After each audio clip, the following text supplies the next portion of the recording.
السلام عليكم ورحمة الله وبركاته إخواني المسلمين، والسلام على من اتبع الهدى من أصدقائي النصارى. من شات حوار ديني نحدثكم. تامول النصراني تحت قبضة شيخ القساوسة. دلوقتي تامول النصراني زعم أن النبي صلى الله عليه وسلم قال يولد الإنسان كالبهيمة. يعني تامول النصراني فكر حديث الرسول صلى الله عليه وسلم ان النبي صلى الله عليه وسلم يقول ان الإنسان اتولد بهيمة. الحديث في صحيح البخاري، الراوي أبو هريرة، عن أبي هريرة رضي الله عنه كان يحدث قال النبي صلى الله عليه وسلم: ما من مولود إلا ويولد على الفطرة، فأبواه يهودانه أو ينصرانه أو يمجسانه كما تنتج البهيمة بهيمة جمعاء. ايه بقى معنى الحديث هنا؟ ان النبي صلى الله عليه وسلم بيقول لك كل انسان بيولد على الفطرة الطيبة، فطرة التوحيد، الفطرة النقية، فطرة التوحيد، لا اله الا الله. فابواه بيشوف ابوه وامه يهود بيصير يهودي زيهم، بيحرفوا فطرته الطيبة. بيشوف ابوه وامه نصارى فبيبقى نصراني زيهم، بيحرفوا فطرته الطيبة. كذلك لو لقى ابوه وامه مجوس بيعبدوا النار، هيعبد النار زي امه وابوه، بيحرفوا فطرته الطيبة. بيولد على فطرة التوحيد، لا اله الا الله.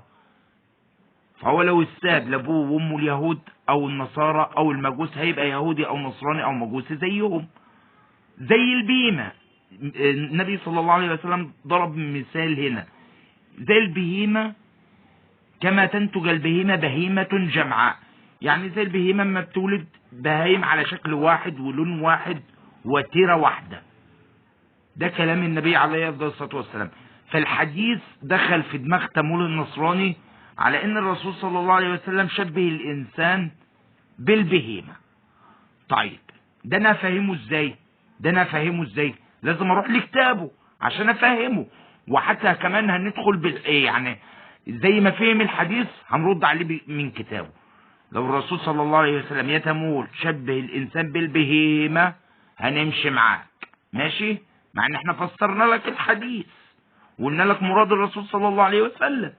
تعال بقى يا تامول وشوف بقى هنا في سفر ايوب 12:7.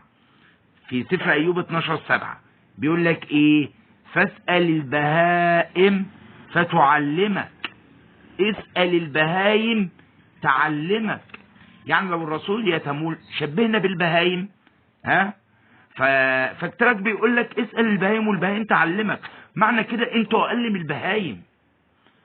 فيا تامول بلاش احنا يا تامول، اوعى تدخل مع المسلمين في حوار. والله العظيم هنفحمك يا ابني، والله العظيم يا ابني هنفحمك ومن كتابك. فبلاش كده، وعقل واهدى على نفسك. هذا وإن كان من توفيق فمن الله الواحد الأحد، وإن كان من خطأ أو سهو أو زلل أو نسيان فمني ومن الشيطان، والله ورسوله منه براء. إخوتاه فضلا ليس أمرا، شاركوا الفيديوهات. أسأل الله العظيم رب العرش العظيم أن يجعلها في ميزان حسناتكم، والسلام عليكم ورحمة الله وبركاته.